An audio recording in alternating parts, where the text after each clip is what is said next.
Lula comemorou nos bastidores o vazamento da íntegra do relatório da Polícia Federal que trata das relações da empresária e lobista Roberta Luxinger com o Lulinha. E também com Marco Aurélio Santana Ribeiro, o Marcola, ex-chefe de gabinete do petista. Mas quem traz as informações não sou eu, é Gustavo Zucchi, que já está aqui comigo. Já pode abrir a câmera, produção.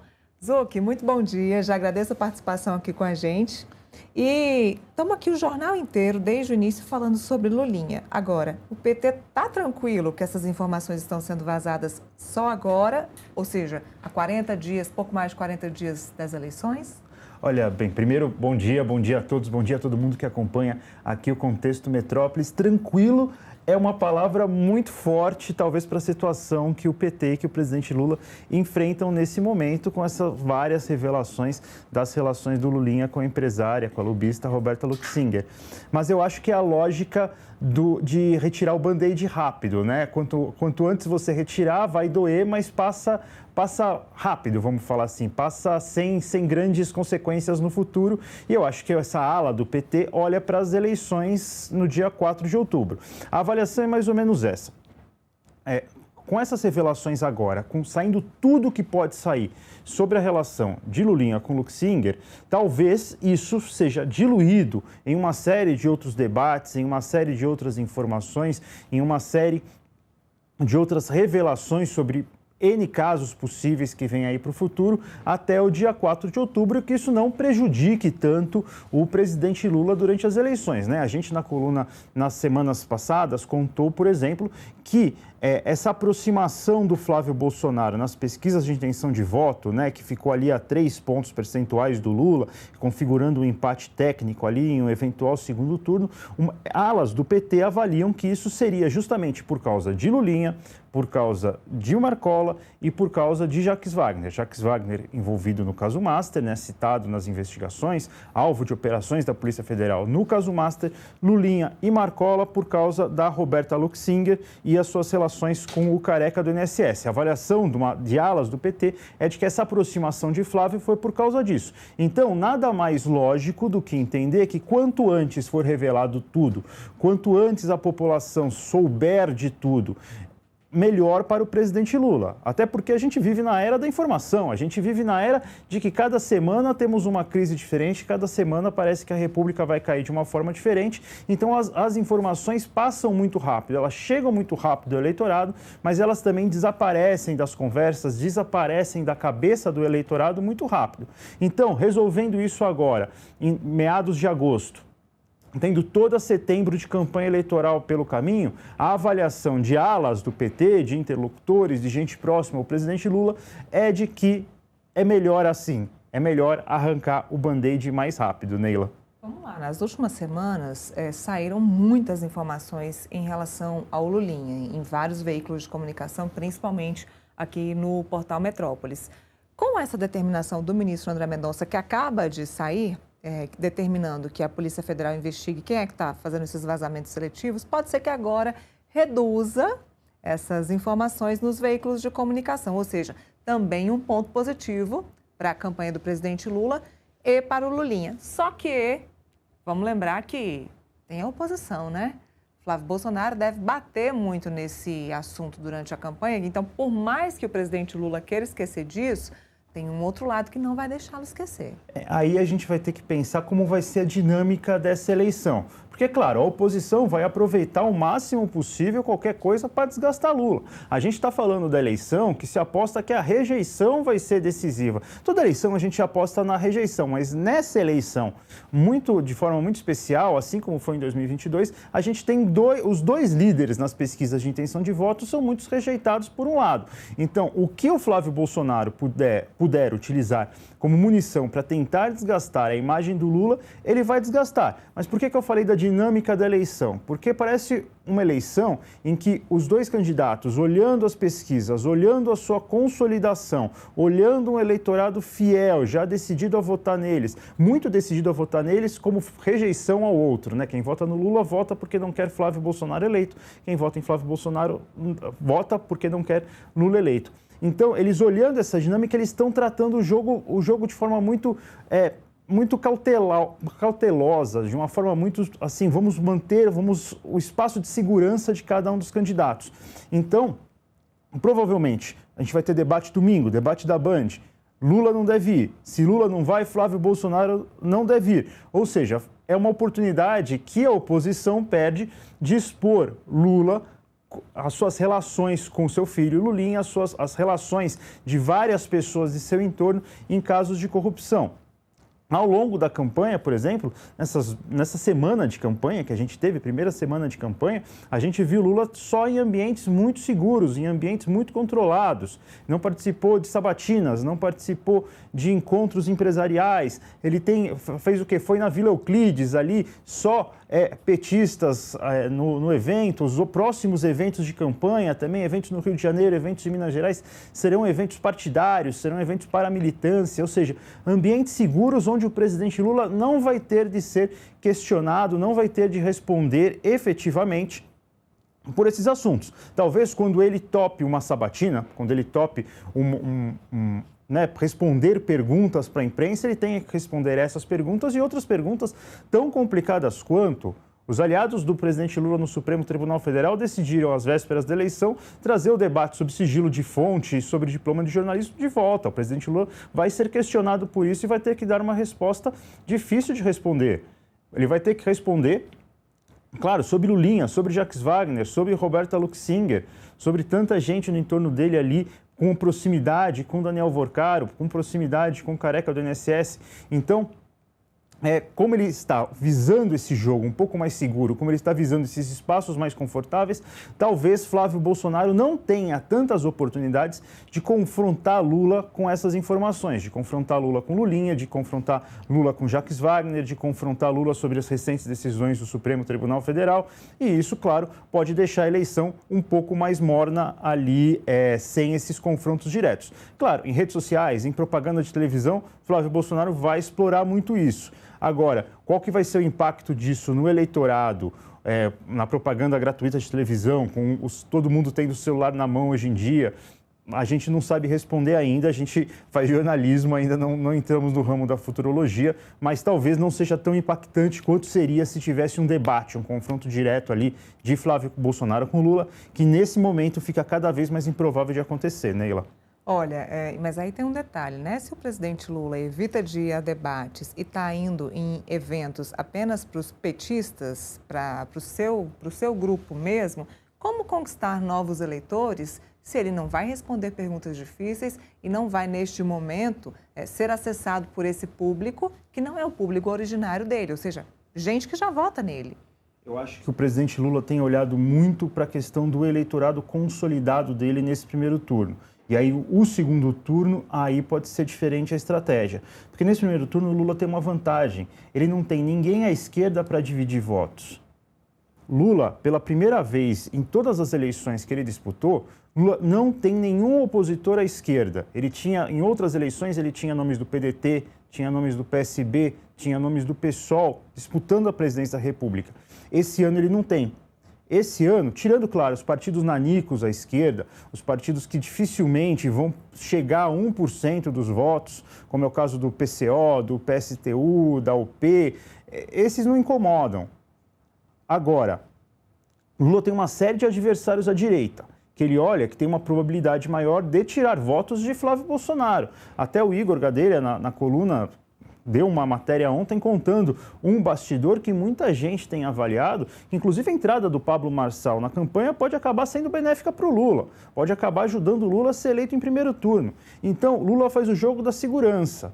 Ele faz aquele jogo, para quem gosta de futebol, ele faz aquele jogo, 2 linhas de 4, fechadinho na defesa, espera, porque ele tem o resultado debaixo do braço. Ele é o líder das pesquisas e não tem com quem dividir voto. Ele vai deixar o Flávio Bolsonaro sangrar com Renan Santos, com Ronaldo Caiado, com Romeu Zema e possivelmente com Pablo Marçal. Então, nesse momento, realmente me parece que o Lula não está olhando para o eleitor que ele não tem. Ele não está olhando para esse eleitor que está na dúvida, até porque, pelas contas, até dos institutos de pesquisa, esse eleitor que está na dúvida é uma margem muito pequena. Ele vai buscar esse eleitor no segundo turno. Ele vai buscar esse eleitor quando ele tiver que confrontar apenas Flávio Bolsonaro, porque tendo que confrontar apenas Flávio Bolsonaro, também há munição contra o escolhido de Jair Bolsonaro para disputar o pleito. A gente vai lembrar, o Flávio Bolsonaro tem todo o Dark Horse nas costas, tem todas as trocas de mensagens chamando o Daniel Worcaro de amigo, e isso, claro, facilita. Escutei já de muita gente, se os dois candidatos no segundo turno, os dois têm problemas semelhantes, têm problemas envolvendo, por exemplo, gente próxima com corrupção ou relações escusas com banqueiros e outros investigados, isso acaba sendo anulado. Se todo mundo é corrupto, no fundo, ninguém é corrupto por eleitorado. É a complacência, né? Mas até onde vai a paciência do eleitor com a corrupção? O problema é que cada um tem o seu eleitor que acaba descartando o problema corrupção e seguindo por um outro caminho. Eu ouvi umas análises interessantes sobre essa questão de o presidente Lula não ter nenhum opositor de esquerda, de que o próprio presidente Lula teria, nos bastidores, trabalhado para que isso pudesse acontecer. Inclusive, no próprio Ceará, né? A gente não teve Ciro Gomes numa disputa que poderia ser uma disputa presidencial interessante. Aliás, sempre que o Ciro participa das campanhas, a campanha ela tem aí um tom mais bélico e interessante para a esquerda. E um tom bélico contra o Lula, porque Exato. O Ciro Gomes é um crítico contumaz do presidente Lula já há muitos anos.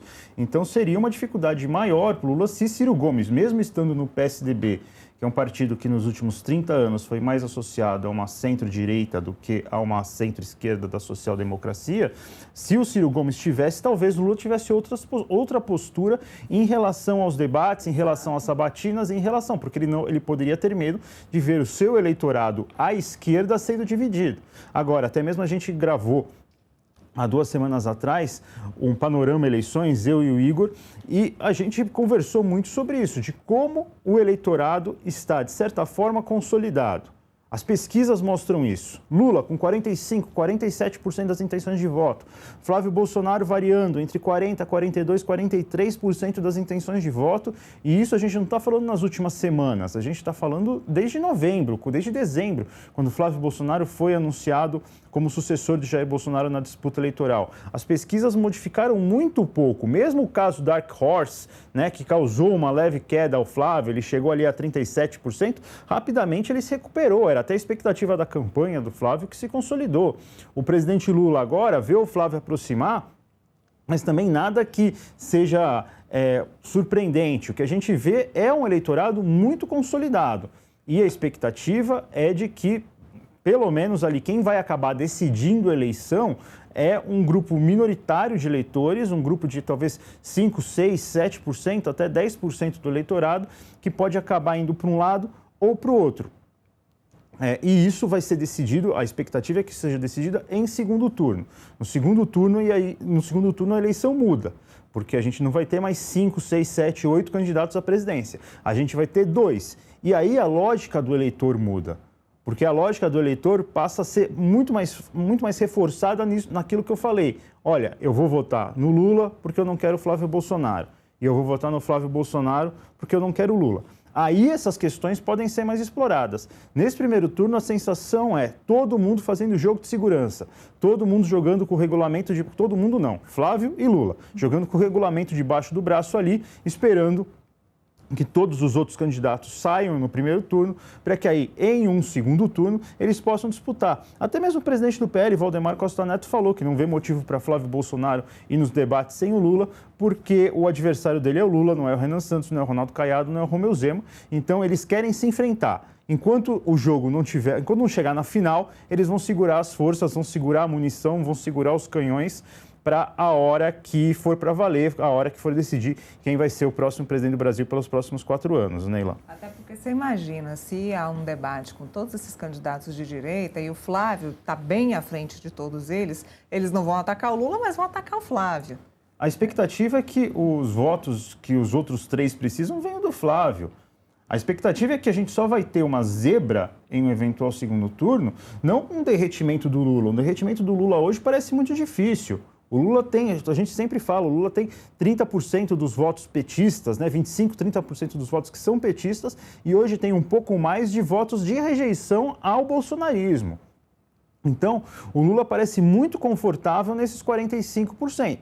A aposta, inclusive, do PL é que a vantagem de Flávio Bolsonaro é que Lula atingiu um teto, é que Lula não vai conseguir passar desses 45% das intenções de voto, e aí, em um segundo turno, o Flávio poderia superar, porque o Flávio teria um teto mais alto ali do que o Lula, na expectativa do PL. Agora, os outros candidatos, Ronaldo Caiado, Romeu Zema, Renan Santos, eles precisam não que o Lula sofra uma hecatombe, eles precisam da hecatombe sobre a campanha do Flávio Bolsonaro. Para as outras três candidaturas, 4 se a gente contar o inelegível Pablo Marçal, todos eles precisam do derretimento do Flávio Bolsonaro. Eles precisam do eleitor de direita, eles precisam do eleitor que se identifica com o discurso de direita. O eleitor de esquerda, o Lula está consolidado. E por isso eu acho, o Lula está jogando a segurança. Voltando ao Lulinha, por mais que tenha esses problemas, por mais que o Lula tenha enfrentado o Jacques Wagner, o Lula tenha enfrentado agora o Lulinha, o Lula vai ter que enfrentar ainda possíveis desdobramentos das relações do Marcola com a Roberta Luxinger, o Lula parece muito seguro, falando assim, daqui eu não vou cair tanto, vamos para o segundo turno, no segundo turno, se ele falar de Lulinha, eu falo de Dark Horse. Para a gente terminar, já que a gente está falando de escândalo do lado de cá e do lado de lá, muitos avaliam que o escândalo do Lulinha é do filho do presidente. Já o escândalo do Flávio é do próprio Flávio, ali junto a Daniel Vorcaro. Isso pode pesar na disputa? Eu acho que o que mais pode pesar, acho que isso pode, claro, isso pode pesar na disputa, porque, querendo ou não, são pessoas próximas ao Lula, mas a relação que o Lula, até a gente conta na coluna, como a Procuradoria-Geral da República, ao pedir que o caso Lulinha vá para a primeira instância, que eles indicando que não houve nenhum, que apesar das tentativas da Roberta Luxinger, não houve nenhum contrato fechado pelo governo com as empresas que ela representava, né? Então, o Lula parece bastante blindado, a figura do Lula nesse aspecto. Por mais, claro, que ele vai ter que responder, é o filho dele, são aliados próximos dele, ele vai ter que responder alguma hora por isso, mas não atinge ele como pessoa física, vamos falar assim. Já o Flávio Bolsonaro tem conversas mostrando ele chamando Daniel Vorcaro de amigo. A vantagem para Flávio Bolsonaro, que eu entendo, é que ele não era o único amigo de Daniel Vorcaro em Brasília. Se a gente for contar o panteão de amigos que Daniel Vorcaro tinha em Brasília, não vai sobrar um, né? Como cantava o general Heleno, se gritar, pega centrão, não fica um, meu irmão. Nesse caso, se alguém grita Vorcaro também, todo mundo olha, porque quase todo mundo em Brasília teve algum tipo de relação com Daniel Vorcaro. Então, se o Lula tem a vantagem da pessoa física, do CPF Lula, não estar envolvido diretamente nem com Daniel Vorcaro, nem com o Careca do INSS, por outro lado, Flávio Bolsonaro também pode alegar o seguinte, olha, Daniel Vorcaro era meu amigo, mas de quem ele não era amigo? Exatamente. Olha, Zucchi, eu estava dizendo aqui que as sextas-feiras nunca mais serão as mesmas neste ano, né? Normalmente as sextas são paradíssimas, agora não tem mais essa história, todo dia é dia. Então hoje a gente continua com notícias quentíssimas e você acessa as matérias do Zucchi na coluna Igor Gadelha, no portal metrópolis.com. Muito obrigada e excelente final de semana. Imagina, um excelente final de semana para você, Neila, para todo mundo que acompanhou o Contexto Metrópolis e até a próxima. Até a próxima. E eu venho para cá falar de quem? Lulinha. Isso porque ele acionou a Justiça de São Paulo